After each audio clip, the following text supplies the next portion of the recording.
Welcome back to another update for the slow growth investing portfolio. Today is going to be the recap for May.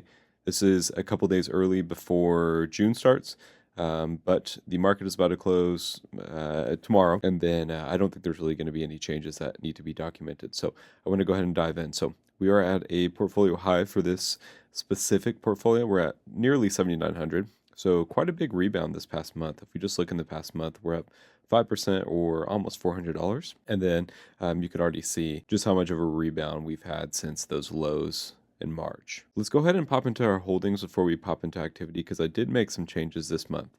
So let's go ahead and put our cost basis as number one. You can see the MPLX is still our biggest holding. Our smallest holding is still Dutch Bros, just a speculative one. I'm thinking about removing this one just because it is such a small position and I could funnel it into other things that most likely will do better, that have a better profitability. So, for example, maybe something like Meta, or funneling that into something like Realty Income or Vici, who at least are paying me the dividends while I'm waiting, instead of kind of waiting for Dutch Bros to make a huge turnaround, or at least in the stock price. And then, of course, MasterCard would be a great addition as well, just especially since this one is beat up.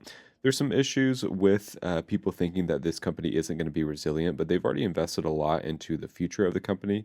So I'm not really concerned with any type of like stablecoin issues or anything that may present themselves in the future because of the steps they're taking now. I believe in that management. And MasterCard ultimately is probably going to be one of the main holdings in this portfolio for the foreseeable future. Let's go and pop into activity. Let's go ahead and do just for May. Or we can just do activity type and then let's just do trading. So for this month, I think the only thing I did was I deposited $25 this month. For those, I believe this was Vici and Realty Income because those are the smallest holdings in my portfolio. And then I did have my dividend reinvestment turned off. But I went ahead and turned it back on because I was going to deploy that into Meta, but I think Meta was a little bit above my cost basis, so I just had M1 do what it does, and it did buy more Realty Income and Vici the second time around as well. And then this afternoon trading here is I sold Visa, and that went all into S&P Global. So I figured I don't really need two payment processing networks, and I do believe MasterCard is a little bit ahead of Visa just because they're already investing in the future, where I think Visa is taking a little bit more of a lax approach. That's just my opinion. Visa could definitely be the better long-term stake, but I believe MasterCard has more growth, and I believe it is a little bit more of a specific or resilient company. I also use a MasterCard more than Visa, so I just feel like, in my perspective, it is a little bit better or convenient in this situation, which doesn't really make a difference what credit card I use. It's just something that I prefer. Now, let's go ahead and do activity type, do dividends only. Now, for this month, we received 6 dividends, and I believe this is the biggest month in a while. So we've received 96 cents minus the 14 cents from ASML, $1.85 from MasterCard,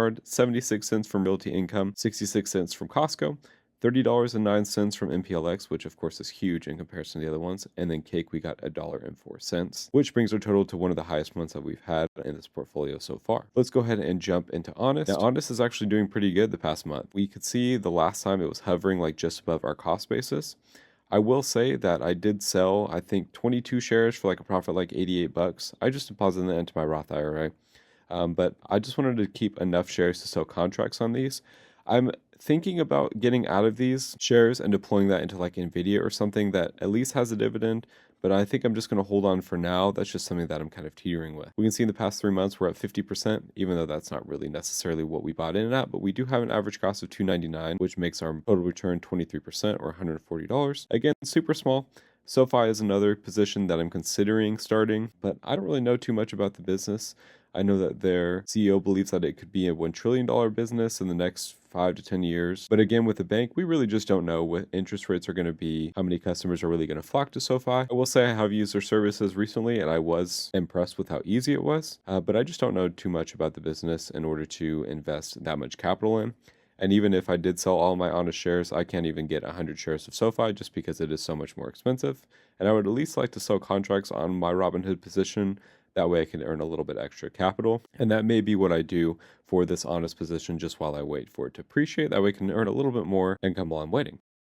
Now let's go ahead and get into the last thing, which is just the tracker. So You can see for April or March, the ending balance was 7,400. You can see that we're all the way up to 7,800. We deposited 300, 190, and then in May, just to 25. But you can see for the dividends, this was our biggest month at $35.22, which brings our average for the rolling past 3 months, $13.62 a month. You can see for Honest, the share price has just consistently gone up the past 3 months. I'm not expecting this to keep going. That's why I'm considering selling out of it as well. And then you can just see that I diluted these shares and got rid of some of the extra ones just to keep that 200 for contract. So that's the portfolio update. Hopefully you enjoyed, and we will see you again on the next one.